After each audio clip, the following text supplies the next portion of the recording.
어느덧 2022년 1년이 다 지납니다. 오늘 2021년 마지막 주일입니다. 또 2000년 전 이 땅에 하나님이신 예수님이 인간의 몸을 입으시고 제약된 인류의 구원을 위해서 오신 성탄절을 기념하는 주일이기도 합니다. 우리는 올해 1년 동안 창세기 말씀을 통하여 회복과 신앙이라는 주제로 하나님의 말씀을 배우고 있습니다. 오늘 마지막 주일에 우리 창세기 마지막 장 50장 말씀으로 우리가 하나님의 말씀을 배우게 됩니다. 50장의 말씀은 야곱의 죽음이 기록되어 있습니다. 결론적으로 성경이 우리에게 말씀해 주고 있는 몇 가지 중요한 교훈이 있는데 그 중 가장 중요한 교훈은 사람은 누구나 한 번은 죽는다라는 거예요. 야곱도 죽었고 고대 애굽의 국무총리였던 요셉도 죽습니다. 사람은 누구나 한 번은 죽는다는 거예요. 성경에 보면 이 세상에서 죽음을 보지 않고 하나님 나라로 올라간 사람이 딱 2명이 있어요. 그 사람이 누구냐? 구약성경 창세기 5장에 보면 아담의 계보가 나와요. 족보가 나오죠. 그 족보에 기록된 에녹이라는 사람이 있어요. 근데 이 에녹이라는 사람에 대해서는 창세기 5장에 나오는 그 아담의 족보에서 한 넉 줄 정도 기록하고 있어요. 넉 줄 정도. 근데 그 넉 줄에서 이 에녹이라는 사람에 대해서 한 줄로 표현하는 게 뭐인지 압니까? 그는 이 땅에서 300년을 하나님과 동행했다라는 거예요. 하나님과 동행했다. 여러분, 우리가 이 세상을 살면서 하나님과 동행하는 삶을 산다는 게 쉽지 않아요. 우리 죽어도 못해요. 섰다 깨도 못해요. 다만 우리는 뭘 할 수 있습니까? 하나님의 말씀의 뜻대로 살기 위해서 우리는 노력을 하는 존재라는 거예요. 노력을 하는 존재. 우리가 이 세상에서 요즘 100세 시대라니까 100살 산다고 봅시다. 100살 살면서 우리가 얼마나 그 100살 동안 하나님의 말씀의 뜻대로 사는가 안 사는가에 따라서 우리 소위 말하면 인간의 사후의 운명이 결정된다는 거죠. 사후의 운명. 사후의 운명이 뭡니까? 우리가 이 세상에서 살다가 죽으면 우리 육신은 그냥 훌구로 가요. 훌구로 왔으니까. 다만 우리가 육신이 죽은 후 우리 영혼이 하나님이 계시는 하나님 나라에 가느냐 안 가느냐 그 문제겠죠. 많은 사람들이 이런 얘기를 합니다. 죽으면 내가 천국에 가는지 안 가는지 어떻게 하냐고. 그렇죠? 이 세상에서 살 때는 그런 말을 할 수 있어요. 근데 이 세상에서 삶을 다 마감하고 예수님 앞에 섰을 때 우리는 뭐라고 말하겠냐 거기에. 그리고 분명한 것은 성경에서도 사후의 세계가 분명히 있음을 우리에게 말씀을 해주고 있다는 거예요. 자, 우리가 창세기를 1년 동안 배웠는데 창세기를 보면 많은 하나님의 사람들에 대하여 우리에게 소개를 하고 있습니다. 우리 인류의 첫 조상인 아담과 하와로부터 시작하여 아벨, 에녹, 노아, 아브람, 이삭, 오늘 본문 말씀에 기록되어 있는 야곱, 요셉 등 많은 믿음의 사람들을 우리에게 소개하고 있어요. 근데 이 많은 하나님의 사람들을 소개하는데 이 하나님의 사람들에 대해서는 몇 가지 공통점이 있다는 거예요. 첫째, 우리가 하나님의 사람이다. 저 사람이 하나님의 사람이다 할 때 하나님의 사람은 하나님께 선택받은 사람이다. 하나님께 선택받은 사람. 여러분, 예수 믿는다고 다 하나님께 선택받은 사람이 아닙니다. 한 생을 예수를 믿어도 하나님께 선택 못 받은 사람들도 있어요. 어떤 사람입니까? 예수님을 진정한 나의 구원의 주님으로 고백하지 않으면 우리는 한생 신앙생활을 했다고 해도 말짱 그거 뭐랍니까? 꽝이라고 해. 헛것이라는 게 헛살한 거예요. 그러나 하루를 살아도 우리가 예수님을 나의 삶의 구원의 주님으로 온전히 고백하고 받아들이면 그 순간 우리는 하나님께 선택받은 사람이 된다는 거예요. 그런데 성경에 기록된 많은 하나님의 사람들은 다 하나님께 선택받은 사람이었다. 두 번째 공통점, 하나님께 선택받은 사람은 자기 삶을 하나님께 내어 맡기는 사람이에요. 자기 삶을 하나님께 내어 맡긴다. 왜? 하나님이 일단 선택하면 내가 도망칠 게 없어요. 여러분 구약 성경 내가 전번에도 말씀해 요나라는 선지자가 있잖아요. 네? 하나님이 아수르의 수도인 다시스에 가서 회개의 복음을 전하라니까 요나라는 선지자가 어떻게 합니까? 니느웨 성에 가라니까. 니느웨 성에 가서 하나님의 회개의 메시지를 전할까 요나라는 선지자가 어떻게 다시스로 도망가지 않아요. 근데 도망갔습니까? 못 가요. 배를 타고 가는데 하나님이 큰 물고기를 준비해서 그 배를 뒤집어 엎지 않아요. 그 요나가 일주일 동안 그 물고기 뱃속에 들어가서 그 아무것도 안 보이는 데서 회개하지 않아요.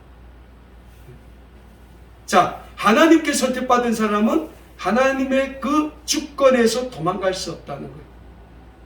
제가 늘 내 얘기를 하지만 인간적으로 보면 나라는 사람도 복살 사람은 아니에요. 근데 나도 하나님께 선택받았으니까 도망을 못 가고 있잖아요. 도망을 못 간다는 거예요. 그래서 순종을 한다는 거예요. 그래서 순종을 한다는 거예요. 왜? 하나님이 순종하게끔 만든다는 거예요. 그래서 하나님이 어떻게나 쓰신다는 거예요. 응? 그리고 하나님께 선택받은 사람의 인생은 그렇게 순탄한 삶이 아니라는 거예요. 시련도 있고 환난도 있고 고난도 있고 시험도 있다는 거예요. 그런데 그 순탄치 않는 삶 속에서 하나님이 선택하신 사람의 삶은 하나님이 지켜주시고 보호하시고 인도해 주신다는 거예요.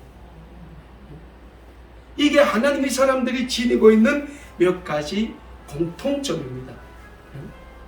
자, 우리 구약성경 창세기에 나오는 아벨이라는 사람을 봅시다. 아벨은 온전히 하나님께 온 마음과 뜻과 정성을 다해 예배드렸다는 그 하나의 이유 때문에 형인 가인의 미움과 시기를 받아서 형에 의해서 죽임을 당해요. 얼마나 억울해요. 아벨은 자기 마음과 정성을 다해 하나님께 예배드린 것밖에 없어요. 근데 형 가인은 자기도 예배드리는데 하나님이 동생의 예배는 받고 자기 예배를 안 받았다고 동생을 쳐 죽였단 말이죠. 패러나죠. 노아라는 사람 보십시오. 노아라는 사람은 이 세상에서 아무 말도 안 하고 하나님의 말씀에 순종하여 120년 동안 방주를 만들어요. 120년 동안 아무 일도 안 하고 그 노아라는 사람은 자기 인생을 오직 방주를 만드는 데만 사용했다는 그 결과 이 세상이 다 하나님의 물의 심판을 받을 때 노아와 그 가족들은 그 하나님의 심판에서 구원을 받게 되죠. 아브라함의 사람은 어떻게 합니까? 아브라함은 하나님께서 축복해 주실 약속의 땅으로 가라고 할 때 그 땅이 어딘지 모르지만은 믿음으로 갔다고 했어요. 믿음으로 갔어요. 무조건 가는 거예요. 왜? 하나님이 가라고 했으니까. 아브라함이라는 사람은 100세에 나온 독자 이삭을 하나님께서 모리아산에서 번제물로 바치라고 할 때 믿음으로 바쳤어요. 믿음으로 바쳤다는 거죠.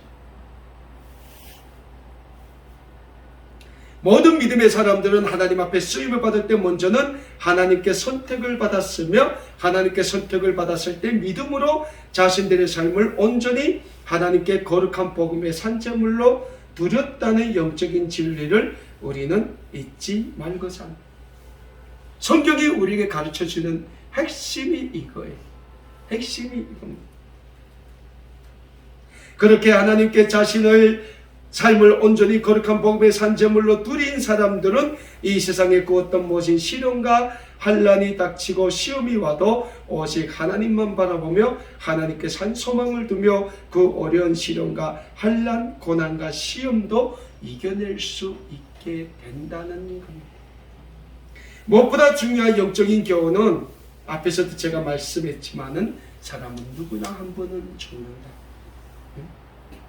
그래서 신약성경 히브리서 9장 27절의 말씀에서는 우리에게 뭐라고 말씀합니까? 한 번 죽는 것은 사람에게 정해진 이치라고 말씀을 하고 있습니다. 오늘 본문 말씀이 기록된 야곱이라는 사람도 죽었습니다. 그런데 중요한 것은 우리의 삶이 죽음으로 끝난다면 우리의 인생은 너무나도 허무하다고 할 수밖에 없겠지만 우리 믿음의 사람들은 죽은 후 하나님 나라에서의 영원한 새 생명을 주어지는 줄 믿습니다. 그래서 우리가 하나님을 믿는 거예요. 그게 없으면 우리가 왜 하나님을 믿습니까? 네?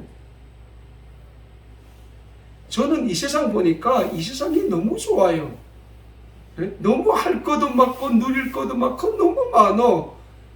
근데 왜 이럽니까? 네? 우리의 인생은 이 세상에서 100년이라는 인생으로 끝나는 인생이 아니라는 거예요. 그것 때문에 이 박 목사도 이 생고생하는 거예요. 네? 우리 김성월한 목사님을 만나는 바람에 네? 그런데 하나님이 우리를 선택하실 때는 그냥 선택하신 게 아니라 우리를 통해서 하나님이 이루시고자 하는 거룩한 뜻이 있기 때문에 우리를 선택을 하신다는 거예요. 그래서 우리는 온전히 하나님께 우리의 삶을 맡긴다는 거예요. 그리고 우리는 온전히 하나님의 말씀에 순종을 한다는 것이죠. 왜 그렇습니까? 사람이 죽고 사는 것은 다 하나님께 달려있기 때문입니다. 그래서 우리는 하나님과 동행하는 삶을 살아야 하는 것입니다. 우리가 하나님과 동행한다는 삶을 산다는 것이 이 세상에서 그리 쉬운 건 아니에요. 물론 에녹이라는 사람이 살던 시대와 지금 우리가 살고 있는 시대는 많이 다르겠지만 그래도 사람이 모여 사는 세상은 똑같다는 게 그때나 지금이나 부와 명예, 탐욕 등 온갖 부패와 경쟁이 치열한 사회는 원시 사회나 지금 발전된 현대 사회나 똑같다는 거예요. 모습만 다르다는 거예요. 방법만 다를 뿐이지. 그런 세상에 오직 한 번 인간의 역사의 주관자이신 하나님만 바라보며 오직 하나님께만 소망을 두고 하나님의 영광만을 위해 살아가는 삶은 그렇게 쉬운 삶이 아니라는 사실이에요. 그럼에도 불구하고 수많은 믿음의 선진들이 그러한 삶을 살았음을 성경은 우리에게 잘 가르쳐주고 있습니다. 우리가 올 한 해 동안 배운 구약성경 창세기만 해도 얼마나 많은 믿음의 선진들의 삶을 우리에게 증거하고 있습니까? 그런 믿음의 사람들 중에 오늘 복음 말씀에 기록된 야곱이라는 사람도 있지 않습니까? 우리가 잘 알고 있는 야곱의 삶도 하나님께 의해 선택된 삶입니다.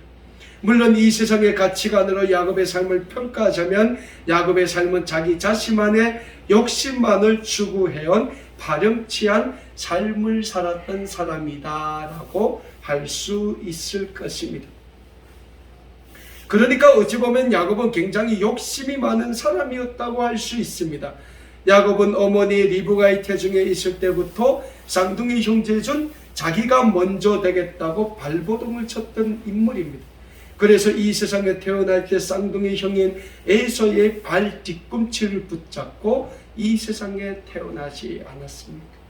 그리고 그것도 모자라 쌍둥이 형인 에서의 장자의 명분을 팥죽 한 그릇과 바꿔치기를 합니다. 어디 그뿐입니까? 아버지 이삭이 쌍둥이 형에게 장자의 축복을 하겠다는 정보를 듣고는 자신이 에서처럼 변장을 하여 늙어서 앞을 잘 못 보는 아버지 이삭을 속여 장자의 축복을 가로채 받기까지 하는 야곱입니다. 결국 그 사건으로 야곱은 형 에서의 복수를 피해 삼촌 라반의 집으로 도망가는 도망자의 삶을 살게 됩니다. 그러나 야곱의 이러한 파란만장한 삶의 영적인 의미에서는 하나님께서 야곱을 선택하시고 야곱을 통하여 이루시고자 하는 삶이었음을 우리는 믿어야 합니다. 사랑하는 여러분, 이 세상의 가치관으로 이 세상의 기준으로 평가할 때 야곱의 인생은 아무리 파란만장한 인생이라도 할지라도 그 삶이 영적으로는 하나님의 의해 선택된 삶이었기에 야곱으로부터 하나님의 선민인 이스라엘의 12지파가 태어나게 되며 요셉이 태어나게 되며 야곱의 혈통을 따라 이스라엘의 성군 다윗이 태어나게 되고 오늘 이 세상의 성탄의 주인으로 오신 우리 주 예수 그리스도께서 탄생하게 되는 것입니다. 저는 오늘 우리의 삶이 야곱과 같은 삶이 되시기를 간절히 소원합니다. 오늘 우리의 삶이 하나님에게 선택받은 거룩한 삶, 하나님의 인도하심으로 사는 축복의 삶, 하나님께 우리 자신의 모든 인생을 드림으로 순종하는 믿음의 삶을 사시는 우리 아름다운 꿈의 교회 모든 믿음의 가족 여러분들이 되실 수 있기를 간절히 축원합니다. 오늘 본문 말씀으로 돌아가면 그러한 야곱일지라도 결국 147세의 나이에 야곱도 그 운명을 마치게 됩니다. 그러니까 야곱이 가나안 땅의 기근을 피해 130세의 나이에 요셉이 있는 고대 애굽으로 이주했으니까 요셉과 17년 동안 함께 지내다가 죽음을 맞이하게 되는 겁니다. 야곱이 죽자 요셉과 그 형제들은 야곱의 유언대로 그 시신을 가나안 땅에 있는 마므레 앞 막벨라 밭에 있는 굴에 장사 지내게 됩니다. 오늘 본문 말씀인 구약성경 창세기 50장의 말씀을 보면 야곱의 장례는 대규모의 장례로 치러지는 모습을 기록하고 있습니다. 고대 애굽의 황제인 바로의 명령에 의하여 고대 애굽의 모든 관료들이 야곱의 시신을 따라 가나안 땅에 있는 막벨라 굴까지 가게 되며 이 장례 행렬을 호위하기 위하여 군대까지 동원되는 등 최고의 장례 예식으로 치러지게 됨을 우리는 복음 말씀을 통하여 알 수 있습니다. 그러나 사랑하는 여러분, 제가 앞에서도 말씀드렸지만 사람은 이 세상에 태어나 한 번은 죽는다는 사실입니다. 그것이 정해진 이치라고 성경은 말씀하고 있습니다. 파란만장한 삶을 살았던 인간 야곱도 결국은 죽는 것입니다. 그러나 우리는 죽음 이후의 삶을 기억해야 합니다. 우리 그리스도인들은 이 세상에서의 삶이 끝난 이후 하나님의 예수 그리스도로 인하여 우리에게 주시는 영생의 삶을 소망하며 이 세상을 살아가는 하나님의 거룩한 구원의 백성들입니다. 그리고 우리의 믿음의 선진들도 그런 삶을 살았음을 성경은 우리에게 증거하고 있습니다. 신약성경 히브리서 11장 13절에서 16절에서 히브리서 기자는 우리에게 이런 말씀을 주고 있습니다. 이 사람들은 다 믿음을 따라 죽었으며 약속을 받지 못하였으되 그것들을 멀리서 보고 환영하며 또 땅에서는 외국인과 나그네임을 증명하였으니 그들이 이같이 말하는 것은 자기들의 본향 찾는 자임을 나타냄이라. 그들이 나온 바 본향을 생각하였더라면 돌아갈 기회가 있었으려니와 그들이 이제는 더 나은 본향을 사모하니 곧 하늘에 있는 것이라. 이러므로 하나님이 그들의 하나님이라 일컬음 받으심을 부끄러워하지 아니하시고 그들을 위하여 한 성을 예비하셨느니라 라고 말씀하고 있습니다. 사랑하는 여러분, 그래서 우리의 인생은 이 땅에 소망을 두는 인생이 되어서는 안 되는 것입니다. 오늘 본문 말씀에 기록된 야곱의 삶은 비록 147세의 나이에 그 막이 내려지지만 야곱이라는 이름과 그의 삶은 하나님에 의해 오늘도 아니 내일도 영원히 성경에 기록되어 대를 이어 전에 내려오는 삶이 되는 것입니다. 왜서입니까? 야곱의 삶은 하나님이 선택하신 삶이기 때문입니다. 그래서 야곱의 삶은 늘 우리에게 하나님께서 선택하신 하나님의 사람의 삶은 어떤 삶인가에 대해 교훈해주는 삶이 되는 것입니다. 그리고 야곱의 삶을 선택하시고 하나님의 구원의 계획도로 인도해 주신 하나님께서 오늘도 우리의 삶을 야곱의 삶처럼 선택해 주시고 구원의 길로 인도해 주시고 계신다는 영적인 사실을 잊지 마시길 바랍니다. 그럴 때 우리는 이 세상이 아닌 영원한 하나님 나라의 소망을 두고 영원한 하나님 나라의 백성이 된 궁지를 가지고 이 세상에서 하나님의 거룩한 구원의 백성 예수 그리스도의 십자가의 복음의 중보자의 삶을 살 수 있게 될 것입니다. 오늘도 성탄의 이 기쁨과 감격을 안고 코로나19로 어두워진 이 세상에 다시 한번 구원의 빛으로 새 소망의 빛으로 오신 예수 그리스도를 우리의 삶에 모시고 거룩한 복음의 한 줄기 빛이 되시는 복된 삶을 다 사시기에 힘쓰시는 우리 아름다운 믿음의 가족 여러분들이 다 되실 수 있기를 우리 주님의 이름으로 간절히 소원합니다. 기도하겠습니다.